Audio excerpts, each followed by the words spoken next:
the history. All right, former Eagle Chris Carter, sitting right here, went to Dallas on Monday to sit down with a quarterback off to a good start with the top team in Philadelphia's division, the Cowboys. But even with the league's hottest offense, being the main man in Big D isn't always an easy job. Good morning, 7:56 here on Sports Radio 1310 The Tickets. Morning after a Cowboy win, 2-0 for the first time since 1999. When the ball is in Tony Romo's hand for the first time in years around here, you get the feeling that something good is going to happen as opposed to a disaster. Yeah, I think we might be jumping the gun here and talking about how good he is. The guy is great, no doubt about it. That's something that we haven't had in a long time. He's an average, fair quarterback in this league.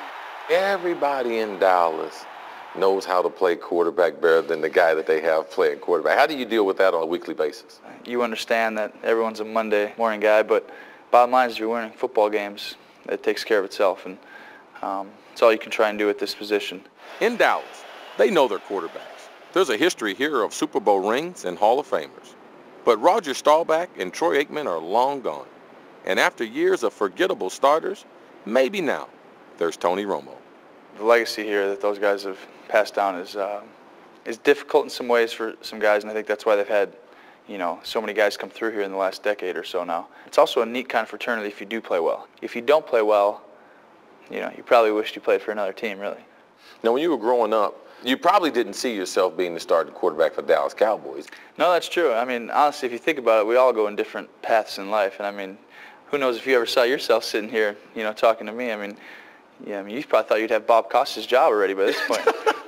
But it's I'm going to tell Bob that. Yeah, there is a process. It's exciting. It's a fun thing, and it's exciting because I get to do what I love to do. The route Romo took to become the starting quarterback for America's team, it's surprising. He didn't play football until halfway through high school. The only college that wanted him was Division I AA, Eastern Illinois. The 2003 NFL Draft came and went without his name ever being called. You got Carson Palmer, you got Peyton Manning, and these guys were bred to be NFL quarterbacks. How do you think your experiences help you compared to some of these other guys and their experiences of getting to the National Football League? The thing I learned a long time ago was if you're willing to put forth the effort and the time, you can pass up a lot of people along the way. If you're throwing the football 2 days a week and I'm throwing it 5 days a week, over the course of 2 years, I'm going to have improved more than you would have. But for 3 years, former Cowboys coach Bill Parcells buried Romo on the depth chart and didn't even let him take a snap until last season, when Parcells finally got fed up with the slow-footed Drew Bledsoe. Parcells talks about he has 10 commandments of being an NFL quarterback. Yeah, he does. Okay, break down a few of those to me. He'd love this one too. He doesn't want a celebrity type guy. He wants a battlefield soldier is the way he put it. And he has a way of saying it, Now, do you have a Bill Parcells impersonation? I don't really have an impersonation. He's got his little looks like, you kidding? What are you doing? Kind of thing, like, get out of here. But I actually wish other people get to see him behind the scenes a little bit because he's actually pretty funny. Romo thrived under Parcells last season and became a celebrity-type guy. His on-the-field swagger was only a part of it. The other part was pure Hollywood. Judging the Miss Universe pageant, birthday parties at elite nightclubs, and a relationship with country music star Carrie Underwood. You've been able to develop almost like a rock star following. Do you think that is a direct reflection of being the quarterback for the Cowboys? Well, I just think it's my long hair and good looks, obviously, that appeal to them. And your sex appeal. Yeah, sure. I think, I think it's part of this franchise. I mean, the Dallas Cowboys quarterback, I think, we're on national TV who knows how many times. And so people get to see him, and there's a following across the United States. Whenever we go to a new city, we have a large fan base there as well. So I think it just goes with the franchise. Romo struggled the last few games of the regular season. And then in the playoffs, he learned that even in Dallas, all the celebrity in the world won't help when you make a mistake quite like this. Romo can't get the spot down. Romo's going to run it in. He's hit. He's knocked down. He doesn't get there. Are you kidding me? Unbelievable. And in the offseason, there was some chatter that the team should draft Brady Quinn as Romo's eventual replacement. In the back of your mind, were you thinking that Dallas might draft him?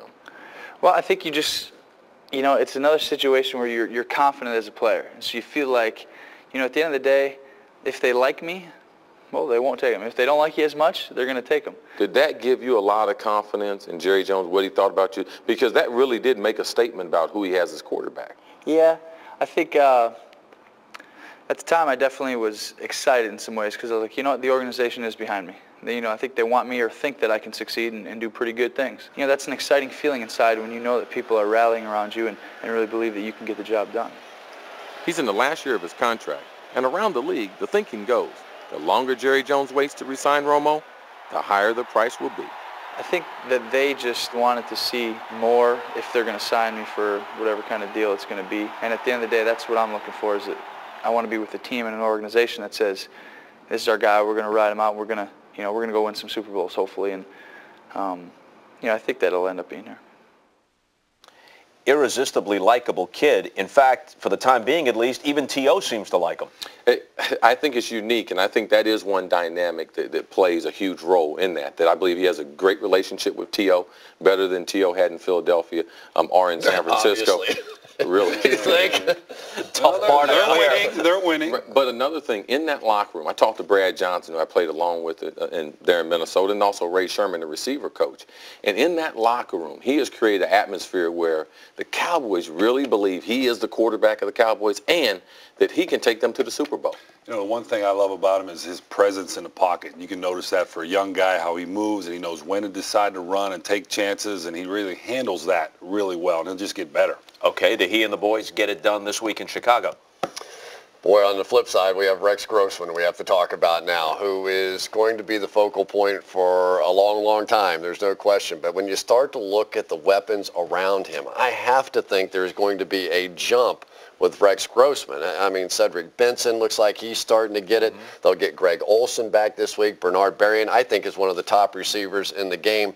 So there comes a point in time to where if this offense doesn't start catching on, they have to start looking at alternatives. But I think within Chicago, there's still the belief that he's going to grow in to be the Tony Romo who they've already convinced that he is. They went to the Super Bowl last year, and they believe in it because they got there, and they are good enough on defense, and that's going to be the challenge for Tony Romo in Dallas. Are they going to be able to handle the Bears' defense? I'm not so sure. These might be the two best teams in the NFC, though. It's a good show, man. All right, so where do we come out? The former players all like Chicago in this one, but I'm taking Romo and Dallas.